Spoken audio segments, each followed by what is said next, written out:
Hello बच्चों, आज हम स्फेरोमीटर के विषय में आप लोगों को बताएंगे, क्योंकि इससे प्रीवियस वाले लेक्चर में आपको हम स्क्रू गेज के विषय में बताए हुए थे। उसका लिस्ट काउंट कैसे कैलकुलेट करते हैं, उसकी रीडिंग कैसे पढ़ते हैं, इससे पिछले वाले लेक्चर सीरीज में हम आपको बताए थे।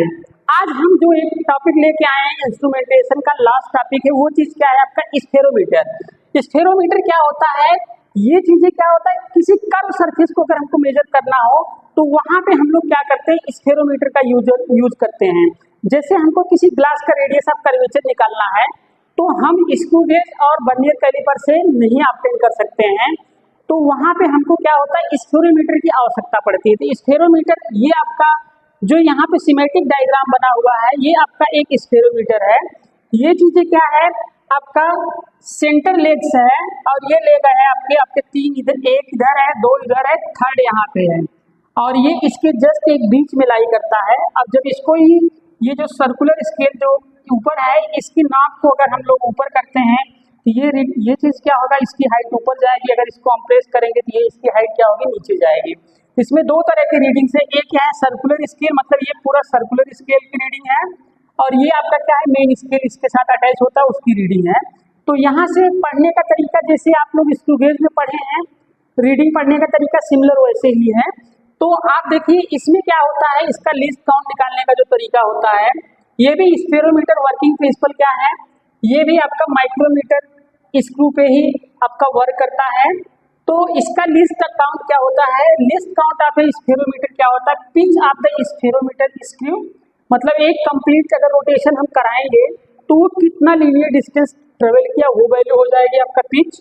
Number of division on the circular scale, और सर्कुलर स्केल पे कितने नंबर ऑफ डिवीजन है वो उसको आपको नोट करना है।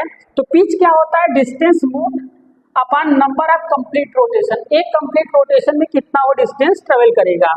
जैसे एक एग्जांपल के तौर पे यहाँ पे क्वेश्चन आपको लिए हुए, a spherometer has 250 equal divisions marked along the periphery of its disc and one full rotation of the disc advances by a 0.0625 centimeter on the main scale.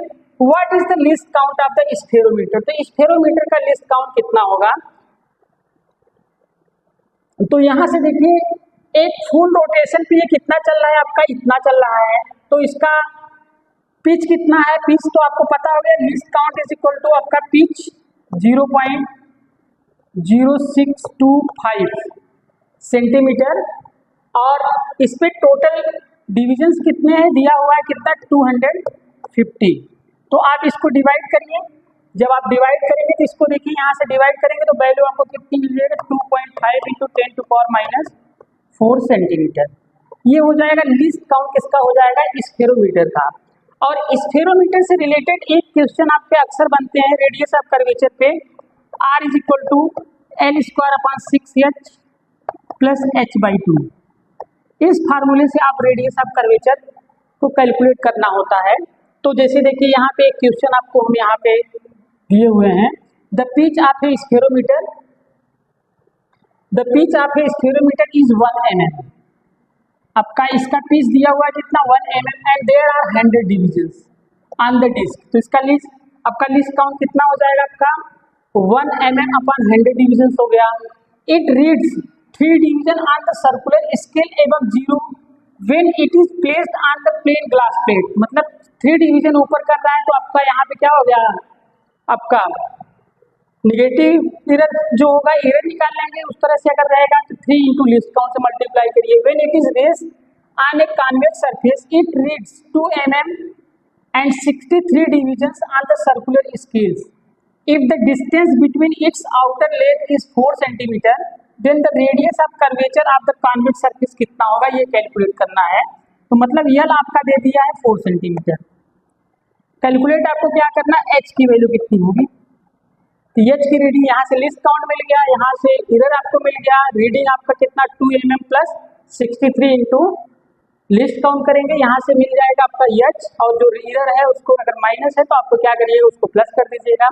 तो एरर से h की वैल्यू मिल जाएगी और l की value यहाँ से रखेंगे तो r की वैल्यू आपको मिल जाएगा। तो अभी तक आपको हमने वर्नियर कैलिपर्स, स्क्रू गेज और स्फेरोमीटर, ये तीनों इंस्ट्रूमेंटेशन आपको हमने बताएं और इससे रिलेटेड क्वेश्चन को भी आपको कराएं, और जो भी कॉन्सेप्ट थे जितना हमसे पॉसिबल हुआ उतने सभी क्वेश्चन, सभी कॉन्सेप्ट को क्लियर करने के लिए हर तरह के क्वेश्चन आपको हमने प्रोवाइड किए। अब इसके बाद हम लोग क्या करेंगे, अगला जो चैप्टर हम स्टार्ट करेंगे वो चैप्टर होगा मोशन इन वन डायमेंशन, और आपका क्लास 11th के सेकेंड बुक से वेव्स एंड ऑसिलेशन आपको पढ़ना स्टार्ट करेंगे। तो आप लोग हमारे YouTube चैनल को सब्सक्राइब करिए, और आने वाले वीडियो को आप लोग अगर आप लोग सब्सक्राइब किए रहेंगे तो आप लोग क्या नोटिफिकेशन के माध्यम से आपको पता चल जाएगा आने वाला टॉपिक क्या है। धन्यवाद।